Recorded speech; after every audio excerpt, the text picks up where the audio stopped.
Seorang mahasiswi Institut Teknologi Bandung ditangkap Barreskrim Polri akibat mengunggah meme terkait Presiden Prabowo Subianto dan Joko Widodo yang sedang berciuman. Polisi menangkap dosen Universitas Sumatera Utara, Hima Dewiana Lubis, karena menyebar berita bohong atau hoax atas teror bom di Surabaya, Jawa Timur. Pernahkah kamu merasa gatal ingin membalas komentar bodoh di media sosial? Atau tergoda menyebarkan informasi panas yang belum tentu benar? Kita semua pernah ingin melakukan itu. Dunia digital sekarang seperti arena bebas. Semua berbicara, semua bereaksi, semua bisa viral.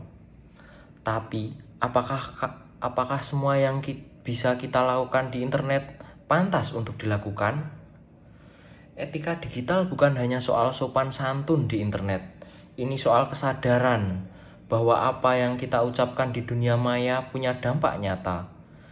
Etika digital berarti kita berpikir sebelum mengunggah, memastikan bahwa apa yang kita sebarkan bukan hoax, bahwa komentar kita bukan racun yang membakar, tapi suara yang mencerahkan.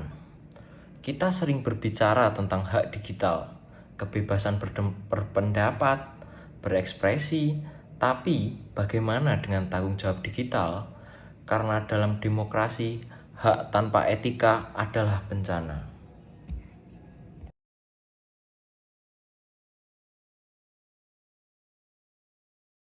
Data Microsoft pada tahun 2020 menunjukkan Indonesia berada di posisi ke-29 dari 32 negara dalam indeks kesopanan digital. Artinya, kita adalah salah satu yang paling tidak sopan secara daring di Asia Tenggara. Kasus mahasiswa menyebarkan hoaks, menghina penjabat, bahkan menyebarkan aib orang lain, semuanya terjadi. Dan yang lebih menyakitkan, seringkali kita tak merasa bersalah karena internet terasa bebas tanpa pengawas. Tapi ingat, kita bukan anonim. UU ITE, UU Perlindungan Data Pribadi, semua itu ada. Dunia digital bukan dunia tanpa hukum. Kita adalah generasi yang hidup di dunia nyata dan digital. Dan sebagai mahasiswa, kita punya posisi istimewa. Kita punya ilmu, kita punya suara, kita didengar. Artinya, kita juga punya tanggung jawab lebih besar. Bukan sekedar tidak menyebarkan hoax, tapi aktif melawannya. Bukan hanya sopan, tapi mengedukasi.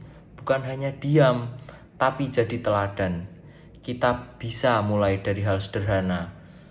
Bertanya sebelum membagikan, menolak terlibat dalam perundungan digital, minta maaf jika keliru, karena dunia digital yang sehat bukan dibentuk oleh AI, tapi oleh penggunanya. Mahasiswa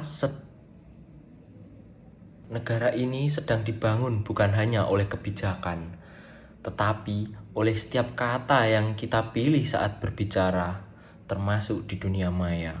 Jika kita ingin Indonesia yang cerdas, mari kita mulai dari menjadi warga digital yang cerdas. Karena membangun bangsa sekarang juga dilakukan lewat jari. Dan pertanyaannya adalah, jari kita sedang membangun atau merusak?